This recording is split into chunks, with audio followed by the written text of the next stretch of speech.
Hello, and welcome back to Everyday English, the podcast where we help you sharpen your communication skills. I'm Alice. And I'm Michael. Alice, I have to ask, how are you? I'm good. You? I'm good. And scene. See what just happened there? That's the black hole of conversation. It's where connection goes to die. Exactly. It's the most common phrase in English, but it might just be the most useless for starting a real conversation. Today, we're going to fix that. We're talking all about how to master English small talk and get way beyond, how are you? It's so true. We're all guilty of it. But why does it happen? Why do we fall into this trap? Well, it's a social script. It's like a program we run automatically without thinking. How are you is not really a question. It's more of a signal. It means, I see you, I acknowledge you, let's be polite. That is the hardest part for me. I either just fade away awkwardly or I'm too abrupt. I never know how to signal that the conversation is over without making the other person feel like I'm bored of them. And that's not always a bad thing. I mean, small talk is the grease that keeps the wheels of society turning smoothly. It's about showing you're friendly and open to interaction. Right, it's a ritual. The expected answer is good, fine, or okay, and then we move on. The problem is it creates a missed opportunity for a genuine human connection, even a small one. A huge missed opportunity, and for English learners, it can be really confusing. You think you're being asked a real question about your well-being, but the other person has already mentally checked out. Totally. So the first step to better small talk is to consciously break that script. We need to upgrade our conversational software. Let's start with the asking side. What's a better way to open a conversation? Like about time frames. Exactly. Try, how has your week been? Or, got any exciting plans for the weekend? These are still simple and low pressure, but they require a bit more than a one-word answer. I love that. It immediately makes the person think for a second. Another great technique is using the shared context. If you're at work, you could say, working on anything interesting this afternoon? Yes, context is your best friend. If you're at a party, how do you know the host is a classic for a reason. If you're in a coffee shop line, have you tried the new seasonal drink? I'm curious if it's any good. That's brilliant because it's so low stakes. You're commenting on the shared environment. It doesn't feel like an interrogation, it feels like a natural observation. Right. Now, if you want to go to the next level, you can ask a more thoughtful, open-ended question. These are questions that can't be answered with yes or no. Okay, give me some examples. Level 3 small talk. Okay, so instead of, are you busy at work, which is a yes-no question, you ask, what's been the most interesting challenge you've tackled at work recently? Ooh, that's good. It makes the person feel like you value their expertise and experience. Here's another one. What's been the highlight of your week so far? It's positive, it makes them scan their memory for something good, and you get a little story. Absolutely. Safe topics usually revolve around universal, positive, or neutral subjects. Think about things like the weather, weekend plans, hobbies, or entertainment, like movies or books. These are easy access points for anyone to join a conversation. I'm going to use that one. It completely bypasses the I'm busy or I'm tired default answers. Okay, so that's the asking side. Be specific, use context, and ask open-ended questions. But what about the other side? What do you do when someone asks you, how are you?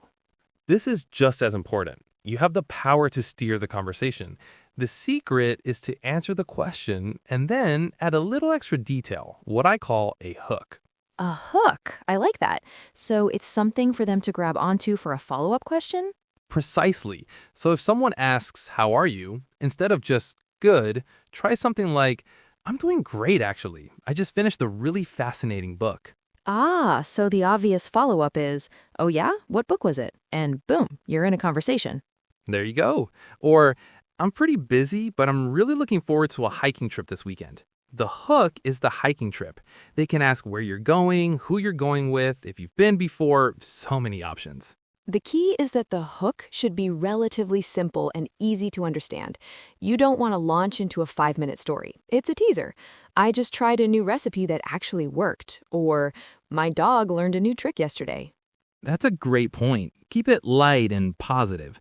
Small talk is the appetizer of a conversation, not the main course. You don't want your hook to be, I'm terrible, my car broke down, and my boss hates me. Right, save that for your close friends. The goal here is to build rapport and create a positive interaction. So, you've asked a great opening question, they've given a great answer with a hook. What's the final piece of the puzzle? This might be the most crucial and most overlooked part. You actually have to listen to the answer. Active listening. Active listening. So many people are just waiting for their turn to talk. They ask a question, but their brain is already loading up the next thing they want to say. You can't do that. You have to listen for the hook they give you. It's about being genuinely curious. If you ask, "What's been the highlight of your week?" and they say, "I finally got the plants in my garden to bloom," don't just say, "Oh, cool." Ask a follow-up. Yes, ask, "Oh, that's amazing. What kind of flowers are you growing?" Or, "Do you have a green thumb? I can barely keep a cactus alive." This shows you were paying attention and you're interested in them as a person. And a great technique for active listening is to use phrases like "that sounds," so "that sounds fascinating," or "that sounds like a lot of fun," or "that sounds really challenging." It validates their experience and encourages them to share a little more.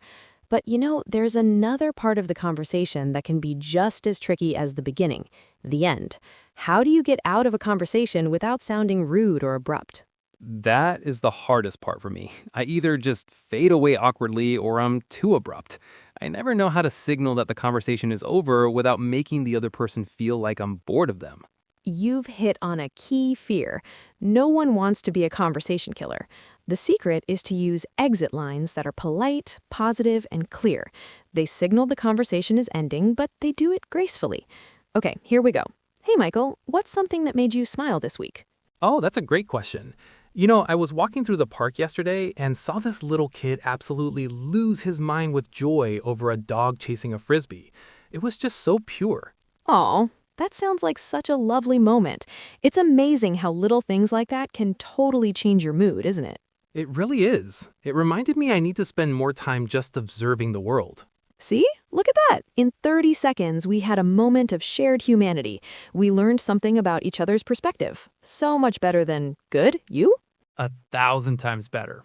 It really just takes a little bit of intention. All right, let's recap the master plan for better small talk. Okay, step 1.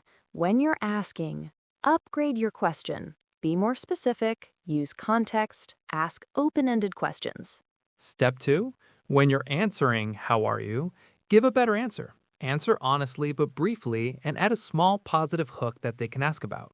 And step 3, listen. Be genuinely curious. Pick up on their hook and ask a follow-up question. Show them you were paying attention. It's a complete cycle of conversational generosity. And like any skill, it takes practice. It might feel a little strange or mechanical at first, but the more you do it, the more natural it becomes. Absolutely. So here's our challenge to you, our listeners. For the next week, we want you to consciously avoid the "how are you" trap. Try to use just one of these techniques in a conversation each day. That's a great challenge. Just once a day. Maybe you try asking your barista, "What's the most interesting coffee order you've made today?" Or when a coworker asks how you are, you give them an answer with a hook. See what happens. Let us know how it goes. You can find us on all the socials. That's all the time we have for today on Everyday English. Thanks for tuning in. Now go out there and have a better conversation. Until next time.